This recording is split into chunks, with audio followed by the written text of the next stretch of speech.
जन्माद्यस्य यतोऽन्वयादितरतश्चार्थेष्वभिज्ञः स्वराट् तेने ब्रह्महृदायादिकवये मुह्यन्ति यत्सूरयः तेजो वारिमृदां यथा विनिमयो यत्र त्रिसर्गो मृषा धाम्ना स्वेन सदा निरस्तकुहकं सत्यं परं धीमहि सच्चिदानन्दरूपाय विश्वोत्पत्त्यादिहेतवे तापत्रय विनाशाय श्रीकृष्णाय वयं नमः। गुरुर्ब्रह्मा गुरुर्विष्णुः गुरुर्देवो महेश्वरः गुरुः साक्षात् परब्रह्म तस्मै श्री गुरुवे नमः। महान आमोदस्य अयं विषयः यत् खलु राजस्थान संस्कृत अकादमी विशिष्ट व्याख्यानमालान्तर्गते आहूताः वयम् अद्य एतत् कृते अहम् आद्यस्तावत् सर्वेषां कृते नमस्कारं व्याहरामि।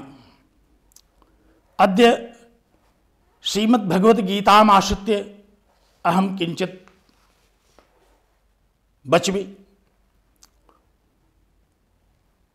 वदन्ति आचार्याः यत् सर्वेषु शास्त्रेषु गीताशास्त्रम् अन्यतमः। गीता सुगीता कर्तव्या किमन्यैः शास्त्रविस्तरैः या स्वयं पद्मनाभस्य मुखपद्माद् विनिश्चिता।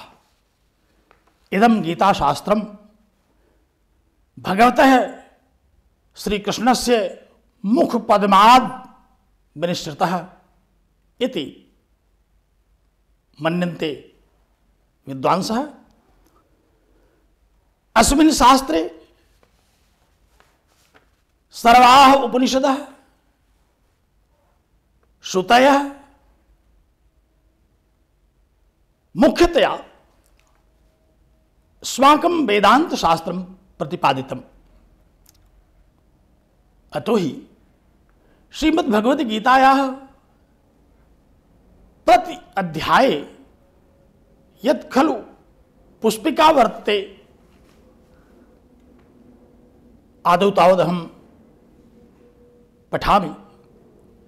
इति श्रीमद्भगवद्गीतासु उपनिषत्सु ब्रह्मविद्यायां योगशास्त्रे श्रीकृष्णार्जुन संवादे अर्जुन विषाद योगो नाम प्रथमो अध्यायः। एवं प्रत्येकस्य अध्यायस्य अन्ते भगवता श्रीकृष्णेन अथ च महर्षि व्यासेन उक्तम् अनया अस्य गीताशास्त्रस्य माहात्म्यं प्रदर्श्यते। किं माहात्म्यं वर्तते अस्य शास्त्रस्य? इदं तु गीताशास्त्रम् उपनिषत् शास्त्ररूपेण प्रसिद्धिरस्ति। अस्य शास्त्रस्य ब्रह्म ज्ञान शास्त्ररूपेण इदं गीताशास्त्रम्, योगशास्त्ररूपेण प्रसिद्धः इदं शास्त्रम्, नर नारायण संवाद रूपेण प्रसिद्धम् इदं शास्त्रम्, मानव कल्याण हेतोः सर्वे उपदेशाः अस्मिन् शास्त्रे भगवता श्रीकृष्णेन गीतम्। अस्मादेव अस्य शास्त्रस्य अथ च अस्य ग्रन्थस्य नाम श्रीमद्भगवद्गीता। अस्य शास्त्रस्य मुख्यतया किं प्रतिपाद्यं वर्तते? विषयेऽस्मिन् बहवः विचाराः प्रवर्तन्ते। कश्चित् वदति अस्मिन् शास्त्रे कर्मयोगस्य प्रतिपादनं जातम्, कश्चित् वदति अस्मिन् गीताशास्त्रे मुख्यतया भक्तिशास्त्रं प्रतिपादितम्, अथ च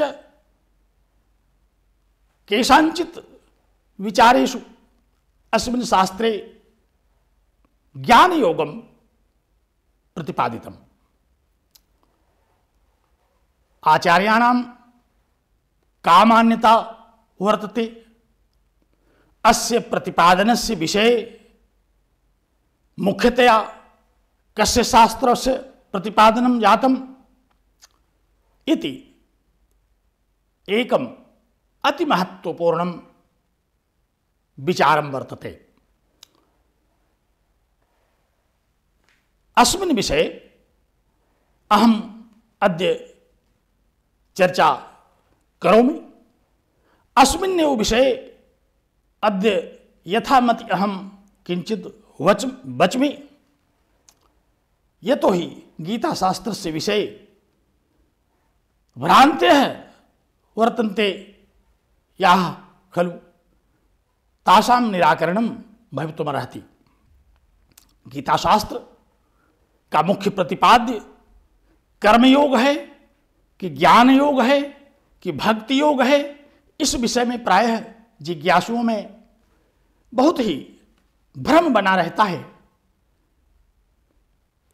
मुख्य रूप से हम क्या समझें, मैंने बताया अभी कि यह शास्त्र उपनिषद शास्त्र है।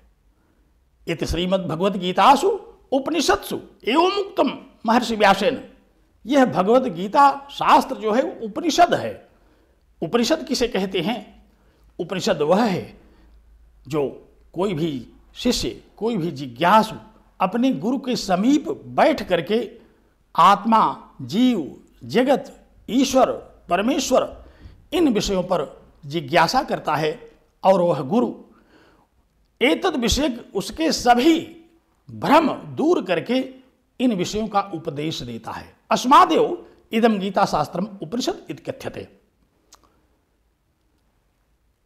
ब्रह्म विद्या क्यों इसे कहते हैं? उपनिषत्सु ब्रह्म विद्यायाम। तो ब्रह्म विद्या का क्या तात्पर्य है? यह ब्रह्म ज्ञान कराने का शास्त्र है। ब्रह्म क्या है? ईश्वर किसे कहते हैं? ईश्वर का क्या स्वरूप है? ईश्वर के क्या लक्षण हैं? उसका तटस्थ लक्षण क्या है? स्वरूप लक्षण क्या है? इत्यादि विषयों में उपनिषदों में बहुत प्रतिपादन किया गया। अस्मिन् विषये तैत्तिरीय उपनिषदः वदति। तैत्तिरीय उपनिषदि एवं उक्तम तैत्तिरीये यतो वा इमानि भूतानि जायन्ते येन जातानि जीवन्ति यत् प्रयन्त्यभिशं विशन्ति तद् ब्रह्म। अर्थात जिससे इस जगत की उत्पत्ति होती है, जिसके द्वारा इस जगत का पालन किया जाता है और अंततः जिसमें यह समग्र जगत विलीन हो जाता है, वह ब्रह्म है। तद ब्रह्म तद विचारस्व, वही ब्रह्म है, उसी का विचार करो। तो इसीलिए इदम गीता शास्त्रम ब्रह्म विद्या रूपेण प्रतिष्ठितम। उपनिषद रूपेण अथ च ब्रह्म विद्या रूपेण पुनश्च योग शास्त्रम इति उक्तम। अस्य शास्त्र से विषय योग शास्त्र भी इसको कहा गया। ये योग शास्त्र क्या है? अनेक प्रकार की योग वर्णित हैं।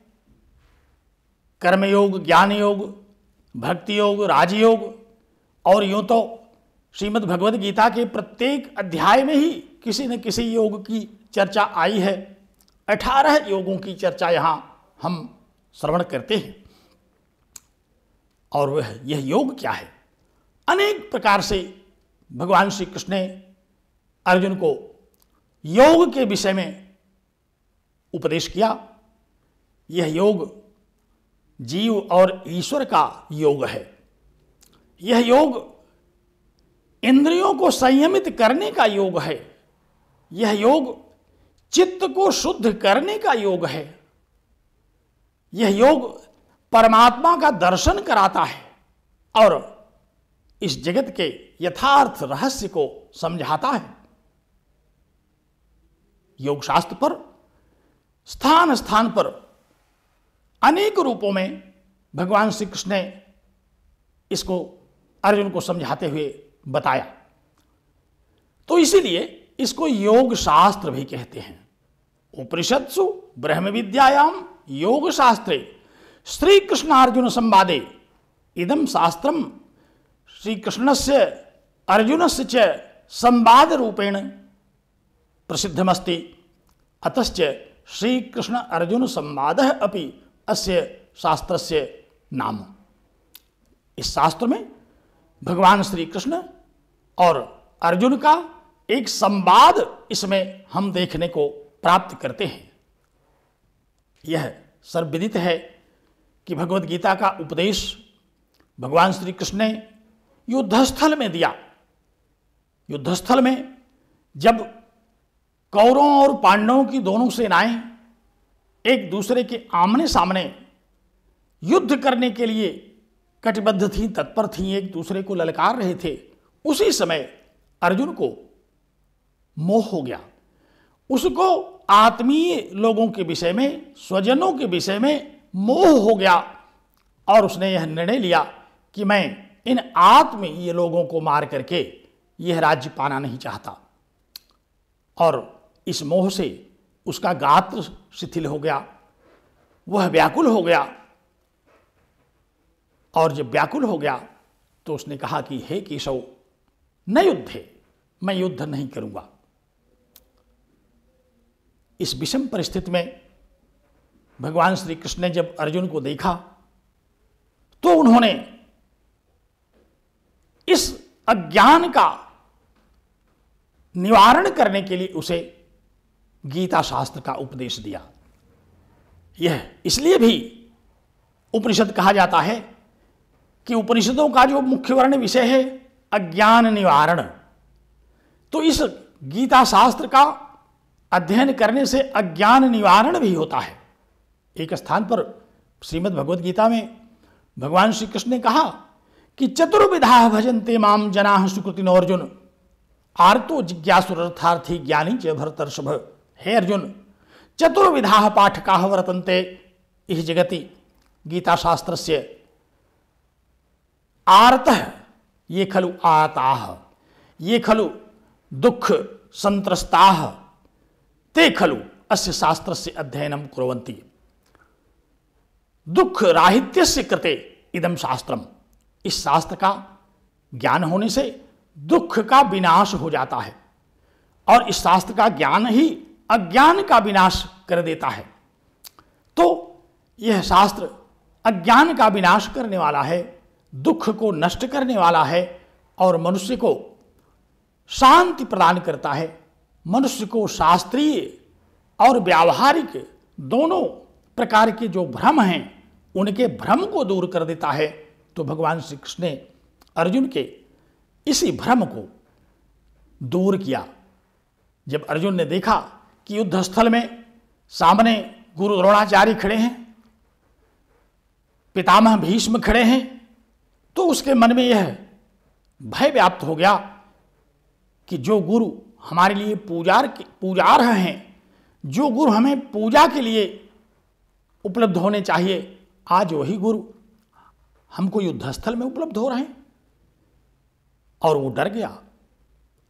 उसका नैतिक मन जो गुरु के विषय में अब तक यह समझता था कि गुरु ही ब्रह्मा है, गुरु ब्रह्मा यतो ही गुरु ज्ञानस्य जनकः, गुरु विष्णु यतो ही गुरु ज्ञानस्य पालनं करोति, गुरु महेश्वरः यतो ही गुरु अज्ञानस्य विनाशं करोति, गुरोः एव इदं कार्यं, गुरुस्तु शिष्यस्य मनसि ज्ञानस्य सर्जनं करोति। शिष्यस्य मनसि यत् खलु अज्ञानं वर्तते तस्य विनाशम् अपि करोति। अथ च शिष्यस्य मनसि ज्ञानधारा प्रवाहयति। अस्मादेव गुरुर्ब्रह्मा गुरुर्विष्णुः गुरुर्देवः महेश्वरः एकत्र वर्तते विशेषतः। अस्मादेव गुरु परमेश्वर रूपेण मन्यते।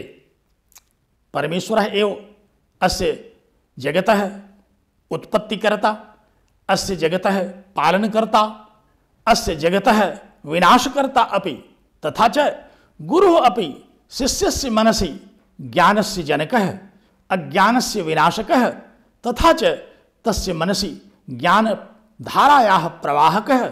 अस्मादेव गुरुः साक्षात् परब्रह्म। एवं ज्ञात्वा एवं विदित्वा अर्जुनस्य मनसि यत् खलु विषादं जातं तस्य दूरीकरणाय, तस्य विनाशाय भगवता श्रीकृष्णेन इदं शास्त्रम् उक्तम्। अस्मात् अनेक संज्ञा विभूषितमिदं शास्त्रं। योगशास्त्रस्य संज्ञा, उपनिषद संज्ञा, ब्रह्म विद्या याः संज्ञा, नर नारायण संवाद संज्ञा वर्तते अस्य शास्त्रस्य नाम। अस्मिन् शास्त्रे अस्य गीतायाः किं प्रतिपाद्यम्, अस्य कृते किञ्चित् चर्चा कार्या।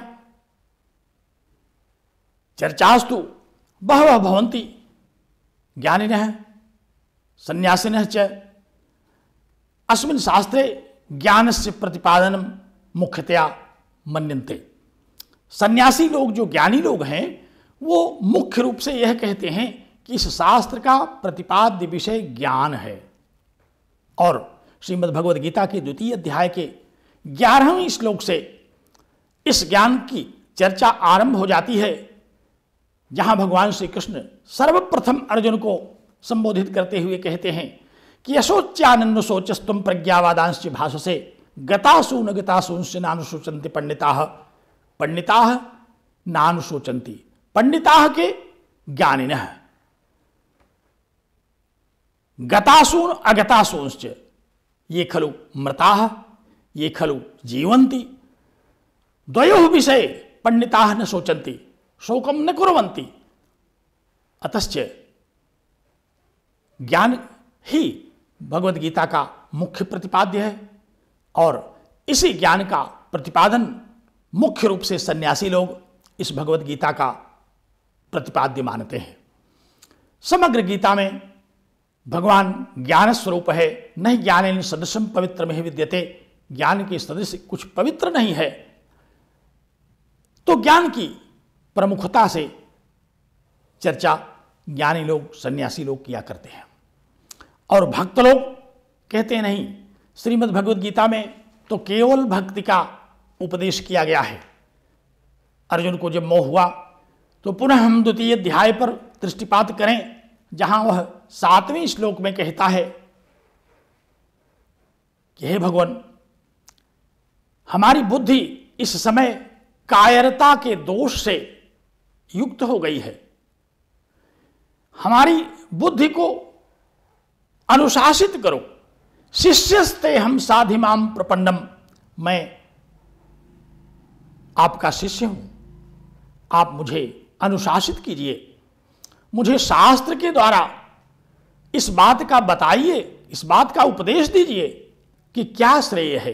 यत् श्रेयः स्यात् निश्चितम ब्रूहि तन्मे, शिष्यस्ते हम साधिमाम त्वाम प्रपन्नम। जो श्रेय है, जिससे हमारा कल्याण हो सकता हो, जो हमारा परम लक्ष्य है, उसको बताइए। और यह कह करके श्री कृष्ण के श्री चरणों के अग्रभाग में उसने अपना मस्तक रख दिया, साष्टांग दंडवत हो गया। तो यहाँ से भक्ति का आरंभ हो जाता है। तो भक्त लोग ये कहते हैं कि श्रीमद् भगवद गीता का जो परम प्रतिपाद्य है वो भक्ति है, और इसी भक्ति का प्रतिपादन समग्र गीता में चलते हुए अंततः 18वें अध्याय के अंत में भी पुनः भगवान श्री कृष्ण उसको भक्ति का उपदेश देते हैं। कहते हैं, मनमना मद भक्तो भव मद्याजी माम नमस्कुरु। तुम मुझ में मन लगाओ, मुझ में ही यजन करो, मुझ में ही नमस्कार करो। अहम तो असर्व पापेभ्यो मोक्षयिष्यामि मां शुचः, मैं तुम्हें सारे पापों से दूर कर दूंगा, शोक मत करो। तर्हि गीता शास्त्रे तु भक्ति शास्त्रस्य उपदेशः, यद्यपि सन्यासिनः ज्ञानशास्त्रस्य उपदेशः मन्यन्ते, परन्तु ये खलु भक्ताः वर्तन्ते तेषां मते गीता शास्त्रस्य भक्तिरेव प्रमुखं सिद्धान्तं वर्तते। अन्यच्च कर्मयोगस्य सिद्धान्तः। अस्य सिद्धान्तस्य अनुयायिनः अपि बहवः सन्ति। प्रमुखतया अस्मिन् शास्त्रे गीताशास्त्रे भगवता श्रीकृष्णेन अर्जुनं कर्मयोगस्य उपदेशः भगवान श्री कृष्ण प्रदत्तः। भगवान श्री कृष्ण ने अर्जुन को कर्मयोग का सिद्धांत बताया। और ये कर्मयोग किसके लिए है? कहा कि कर्मयोग गृहस्थों के लिए है, जो सामान्य जन हैं, जो शास्त्र के विषय में बहुत ज्यादा नहीं जानते, जो सन्यास की उस उच्चावस्था पर आसीन नहीं हो सकते, जो साधना करने की उस मन स्थिति में नहीं पहुंचे हैं। क्योंकि ज्ञान और सन्यास ये साधना की बहुत बड़ी ऊंचाई है। वेदांत के अधिकारी कौन होते हैं, इस विषय का प्रतिपादन करते हुए आचार्य सदानंद योगेंद्र ने अपने वेदांत सार में इस बात का स्पष्ट उल्लेख किया है कि विधिवदधीत वेद वेदांगत्वेन आपाततु अधीराखिल वेदार्थ है अस्मिन् जन्मनि जन्मांतरे वा।